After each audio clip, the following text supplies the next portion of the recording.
Yo, what's going on, and welcome back to another Master Duel video. And today I wanted to show you guys a crazy duel I had now since Elden Ring has been out. I haven't been recording my daily ranked, but I've still been playing the ranked matches in this game.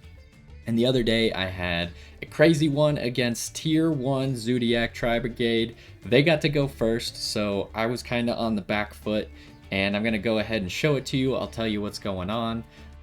This duel was pretty insane because they got to do a lot of stuff. So they're going to start out first, Fractal, send Kit. Kit's going to send Nerval, and then Nerval is going to search, I think he searches Karis, yep.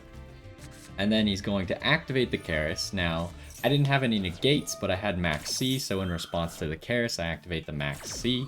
So now I get to draw every single time he special summons. So that's probably going to affect his play here. So he makes a Bear Brum, and normal summons Nerval. And then he's going to go straight into Appaloosa, so he's special summoning as few times as possible, right?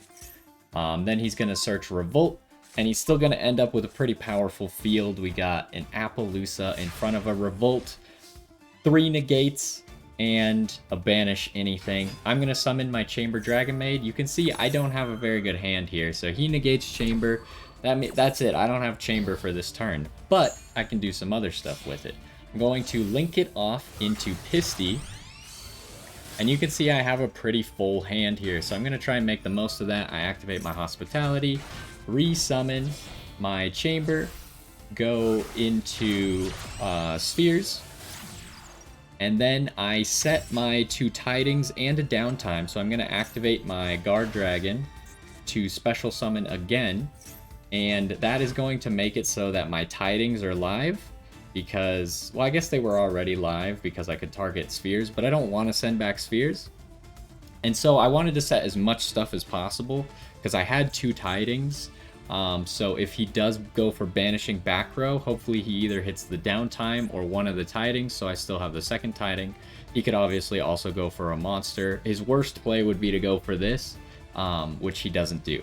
Now he's going to go for the Revolt in the end phase. He was playing it safe. He didn't know how many monsters I had, so he waited for me to end my turn because obviously I wasn't going to be able to attack here. So he is going to summon 4 to make Shureg. Now you'll notice one other thing about my hand. I kept Called by the Grave in my hand because I knew he was going to Revolt. So I left one slot open for me to play Called by the Grave, and I'm going to use my Called by the Grave here. He's going to chain Nerval to his Shureg. I'm going to Call by the Grave his Nerval because I don't want him to search, because my only chance to get back to this is to get some card advantage. So Nerval gets negated, he doesn't get to search, and his Shureg is going to banish one of my Tidyings. So not the greatest, but it's okay. We lost one Tidying. He is going to Fractal. On the Fractal summon, I choose to immediately Tidying to send my Chamber back and send his Fractal back. That means his normal summon is gone, and he can't activate Fractal's effect to Link Summon. He's going to go Battle Phase, so I immediately activate my Spheres, and I want to return something back to his hand, right? One of these returned back to his hand could hurt him a lot, so he's going to negate with Appaloosa. So there goes one of the Appaloosa negates. Now, my second effect was Spheres activates when it's tributed. I could summon something. He's going to negate with Appaloosa again. So now we've gone through every single Appaloosa negate. We have an open field, but all he has is Shureg, and his turn is pretty much over. And he sets one more card. Now, I immediately think that he has set a Revolt here, so I play like he has a Revolt down. And you probably should, because what are the, a few back row that they're going to have? They're going to have Infinite Impermanence, and they're probably going to have Revolt, and that's probably it as far as back row. If it was Infinite Impermanence, he would have put it here because I already have a card here. So, anyways, we are going to get into our turn. I'm going to immediately use Pot of Prosperity to try and make my hand a little bit better, because just Chamber alone is not enough to win here. Mostly because I can't put any dragons in the graveyard, right? All I have in here is Max C and Pisty. That's not useful to me. I can't summon any of them with my effect during the battle phase. So I find a Parlor, I grab the Parlor, and I'm going to Hospitality the Parlor out, which lets me send Lorpar. And then I get my Parlor effect, and he is going to respond with his Revolt. Now, I'm going to get my Parlor effect no matter what to send Tidying, so that's okay. But he is going to Shureg again, and so he gets another Banish, right? So in response to him getting to do that, I am going to flip up my downtime, because I don't know what he's going to banish, but I can't let him banish my Parlor, so I flip up my downtime and target my Parlor to bring it back to my hand. And then he can only go for either my downtime or my Guard Dragon. He chooses to go for the downtime. He also gets Nerval's effect, so he does have a follow-up play now with Nerval. Anyways, now we finally get our normal summon to get changeover, because I was kind of baiting with the Hospitality just to get him to do something, which he did. And we have a Tidying, so we have both Tidying and Hospitality this turn, plus changeover. I immediately go for House, because I know he can't banish anymore, and I still have my Tidying, which I plan on using here. I will use Tidying to bring back Parlor, activate changeover, bring Parlor back into my hand, which activates House's effect, so we get poppin'. Now he gets to search again, so he has 2 Nervals in his hand. But we're going to activate changeover again, and since we saved Ernest, we will now be making a Sheyu. And this means that we can completely wipe his board here. We obviously do half damage because of Pot of Prosperity. We're in a pretty good spot, right? But this is where it gets interesting, because he still has plays that he can make. So standby phase, we search for Parlor, get another Tidying in the graveyard. House activates target's Parlor to get another Chamber. Chamber searches a Hospitality, so I got a pretty good setup here. He activates Dark Ruler No More. Now, Dark Ruler No More negates all the effects on my phase of monsters. You can see they're all negated.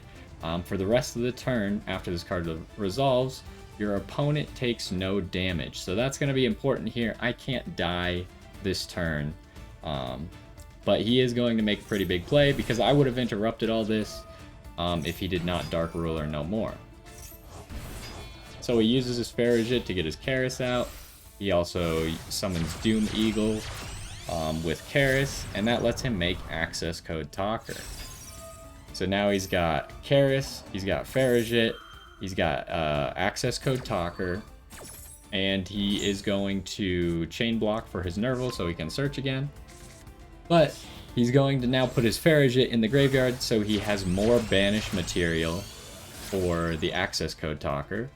Rugel's going to come out, not that big a deal. But now he's going to get popping, and he is going to pop everything, because I have no effects. I can't do anything about this, but I don't take damage this turn. So he's going to enter the battle phase and immediately end the battle phase, because he realizes he can't do damage. And now it's my turn. My field just got wiped, right?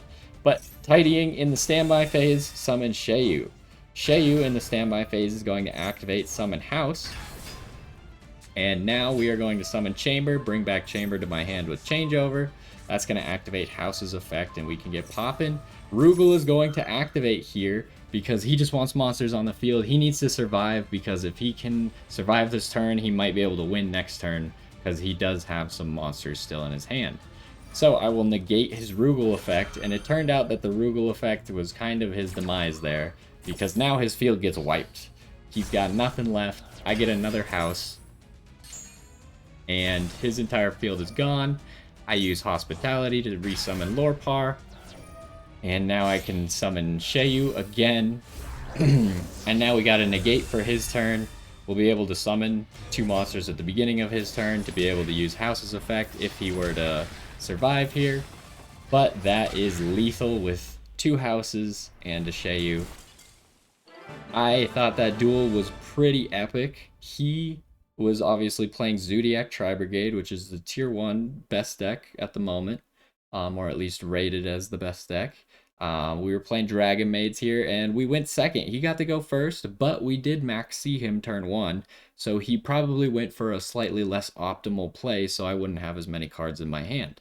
Now, the cards I did get in my hand were enough for me to play a whole bunch of stuff, even though I didn't get another monster that could have been very useful to use with the hospitality. I did enough turn one to make spheres, which is why I just love link ones in this deck, because I was able to make spheres out of just a chamber, right? It was chamber, gets negated, make Pisty. Then since I already had hospitality in my hand and guard dragon in my hand, I can activate either or, resummon chamber, I get to make spheres then, and then I resummon the chamber again, so my tidyings are active. Anyways, yeah, he got to do everything he wanted, right? He got triple Appaloosa negate, 2 revolts, both banishes with Shureg, and then access Code Talker after a Dark Ruler no more into a full board wipe, and we still came back and won. Anyways, I thought that duel was epic. Hopefully you enjoyed. Maybe it'll teach you a little bit about the matchup. And you saw like what I was prioritizing. Whenever he normal summoned and got one of his regular Tri-Brigades on the field, I was trying to get him off the field as fast as possible, right? Because I didn't want him to get to activate those Shureg effects for free. So yeah, maybe that'll teach you a little bit about the matchup, or just about how to play against Tri-Brigade in general. I thought it was an epic duel where he got to do everything and I got to do everything, and we came out on top. Either way, hopefully you enjoyed, and I will see you next time.